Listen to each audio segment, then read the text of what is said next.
nimuhorane umukama. Ivyo dusoma mu njiri nyeranda nk'uko yanditse Luka.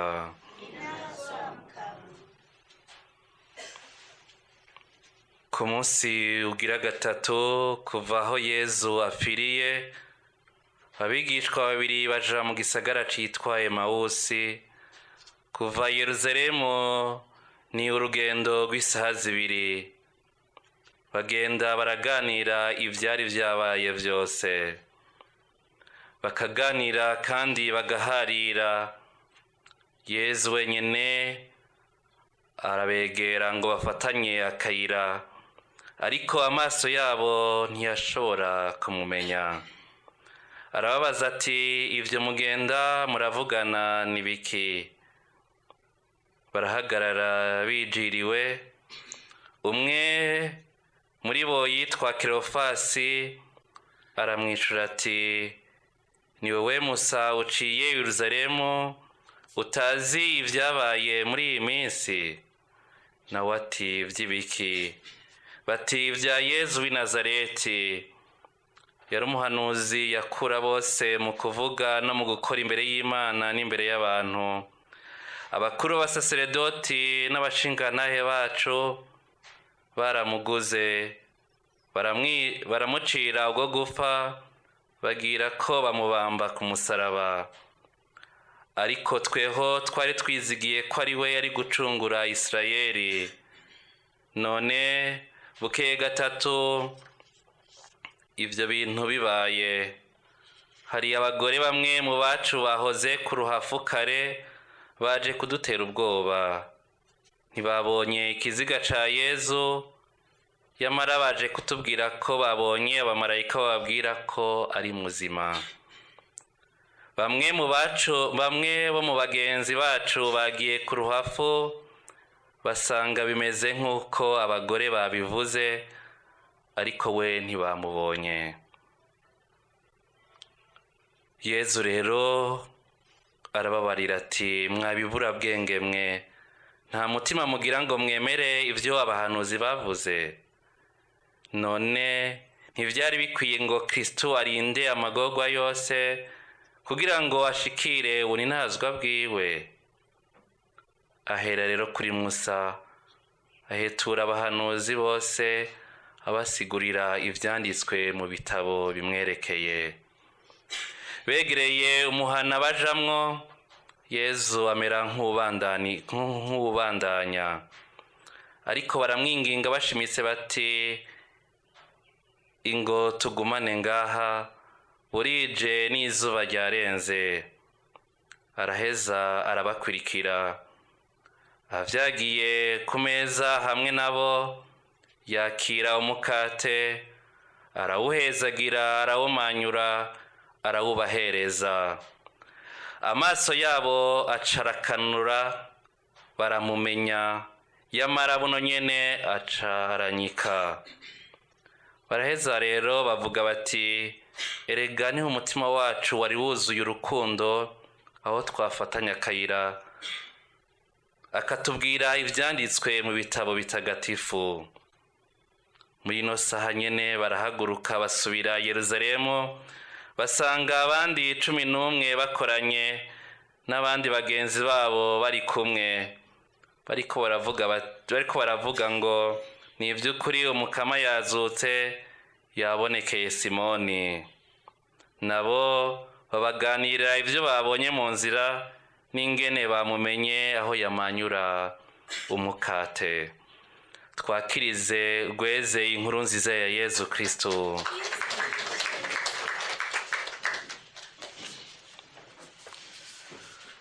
Bavukanyi, turacari mu kanyamuneza ka Pasika, akanyamuneza dukesha urukiza twaronse mu rupfu n'izuka ry'umukama wacu Yezu Kristu, aho twaronse muri twebwe inema zo gusubira mu bwiza bw'Imana, ngo ico twatakaje kubw'igicumuro tubironke kubw'urupfu n'izuka ry'umukama wacu Yezu Kristu. Bavukanye, Yezu ni muzima, Yezu ni muzima kandi agumana natwe kuko ari muzima mu buzima bwacu. Pawulo amaze kubizirikana neza niwe avuze ati sije nkibaho ariko ni Kristo aba muri jewe. Sije nkibaho ariko ni Kristo aba muri jewe. Turi bazima rero bavukanye kuko Kristo yapfuye akazuka ari muzima mu buzima bwacu. Tubaho dupfa turaba Kristo. Ngo ubuzima twaronse bavukanye kubw'urupfu n'izuka ry'umukama wacu Yezu Kristo.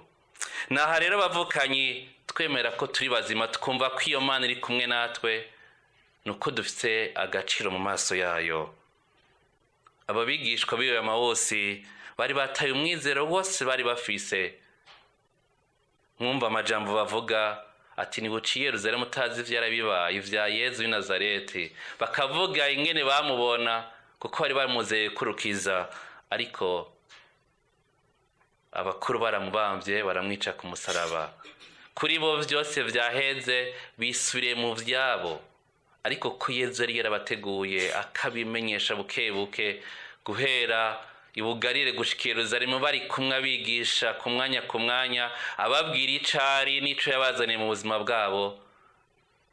Ntiyemera kubaheba uko nyene, yabasanze mu nzira mu maganya barimwo baharira bijiriwe, Yezu arafatanya akira nabo. Bavukanye uko bimeze kose muri ubu buzima turimwo, bugora canke bworoha, Yezu ntashobora kuduheba kuko tugendana natwe kandi ari muzima mu buzima bwacu. Yarapfuye akazuka, yapfuye kubw'iwanje kubw'iwawe kugira ngo azavyagire hamwe na jewe, tufatanye akayira mbe muzima nidegemvye mu Mana, numve ko mfise agaciro mu maso y'Imana, numve ko mfise iteka mu buzima bwanje, kugira ngo sinigenze uko nshaka, kugira ngo sinifate uko nshaka. Muri jewe hari ico naronse, hari ivyiza naronse muri jewe, iyo Mana iri muri jewe kuko Kristo ni muzima mu buzima bwacu. Iyo tuba turi hose, mu byo tuba turimwo vyose, ko bimeze kose, Yezu ntashobora kuduheba. Araza hariya turi, hariya turambaraye, hariya twamwikuyeko, akaza hariya twahinduye, novuga nti proje y'ubuzima bwacu twamwemereye.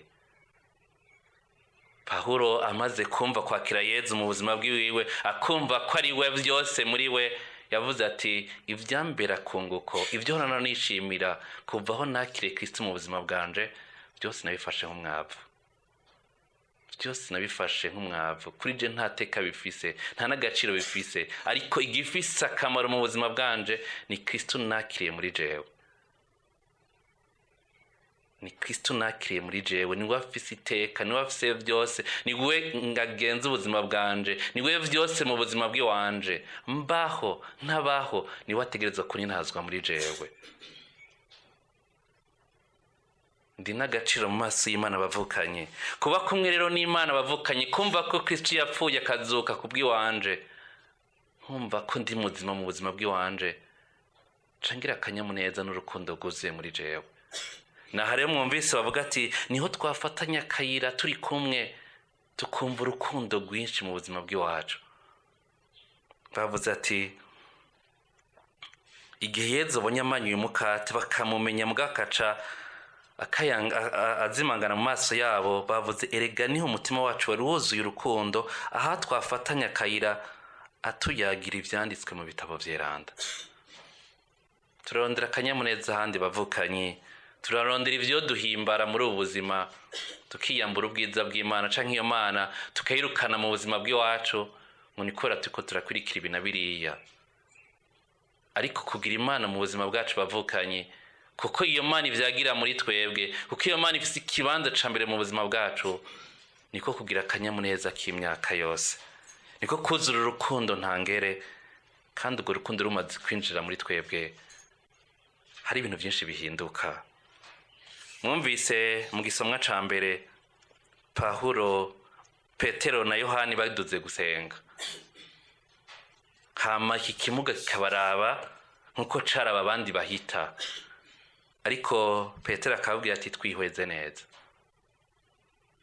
Nibaza akibabona yabona ko ari abandi binjiye mu isengero baje gusenga nk'abandi, kandi bategereza n'imiburi kumuha n'agahera na gatonya ngo ashobore kubaho, ko nibwo bwari ubuzima bw'iwiwe. Ariko Petero arabanza kumuduza ahandi hejuru, twihweze neza, twihweze neza. Sinzi ko uwo twiheza yobona ko dutandukanye n'abandi. Hari igihe tudashobora gutandukana n'abandi canke tugatandukana bivana ivyo dutanga. Mwumvise rero Petero avuga ati twihweze neza, wa muntu arabihweza. Hama Petero avuga ati ico mfise nta nzahabu nta n'ifeza mfise, ariko ico mfise ndakiguha, kw'izina rya Yezu haguruka utambuke. Hama aramufata ukuboko kw'iburyo, aramufata ukuboko kw'iburyo aramuhagurutsa, barinjirana mw'isengero. Tugire Kristo. Ndiko ndazirikana aya majambo bavukanye, numva aremereye muri jewe. Numva gusa iteka dufise tunari sinuvuga ko turitahura canke novuga nti riradusiga, kuko kumva Petero avuga ati ico mfise, sinzi wewe ico ufise muvukanye. Hariho abasanga baba bafise ibitutsi mu kanwa kabo, amaguha ingene gisa, ingene kiraba, n'ibindi nkavugira ngaha. Nubwo utsitaye ko atanabibonye, asha umukurikiza ibitutsi kindi nyene kimeze, uragerageza nubwira n'akantu na gatonya, uribagira ko hari ufise mu buzima bwe wama wakira imisi yose, haba mu masakramento. Nubwo utsitaye ko haba mu rugo umufasha wawe, haba umwana wawe, hari igihe twibagira kumuhezagira. Kuko uyu muntu iyo adahurana, novuga nti bama bamuzana imisi yose ngakuri umuryango bamwita bawita mwiza, bama bamuzana imisi yose, yamatora imisi yose bamuha, ntituzayo yaronka ingena ngana, mugabo nta munsi n'umwe yigeze asiba ngaho, haba kw'isaha baba bamuzana ngaho kugira ngo asabe gusa. Nta na kimwe yari bwaronke co mutuma ahaguruka. Hari byinshi dufise bavukanye. Uyu Yezu muzima mu buzima bwacu, uyu yapfuye kubw'iwanje akazuka kugira ngo ansubize ubuzima, mbe muzima na jewe muri we. Ni watubwira ati ico mfise, iteka mfise amaso y'Imana, ndashobora kubwira ati haguruka muvukanye, ndashobora kumuhezagira nkamubwira ati tekana mukama muri kumwe, kuko mba twarahuye mu buzima bw'iwanje. Hama gasubiza kumva ko afise akanyamuneza, akinjira mu ngoro y'Imana, agasubira agatazira. Nabo haramubona ko ari umucumuzi ruhebwa, haramu bamuciriye ivomo, atateka yarafise, bakumva kati ujya ni wa wundi. Burya guhinduka birashoboka, burya gukira birashoboka, agatuma abamubona bashobora guhinduka. Isi bavukanye isagirijwe n'urukundo rw'umukama, gusa niko yatuvyibagira. Yakobo ariko arahunga mwene wabo, agashika karuha akaryama ahantu, umukama akamubonekera amwereka ingazi z'abamarayika badoga bamwe bongera bamanuka. Yavuze ati nabaye ndi kumwe n'umukama sinabimenya. None muvukanye, namba Kristo ari muzima mu buzima bwawe, utanga iki?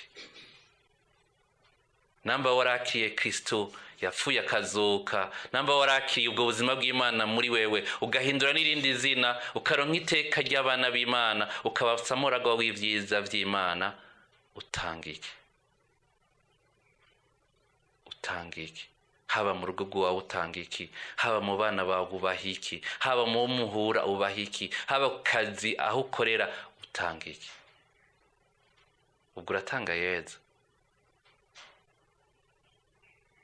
Ubwo abakubona barabona ko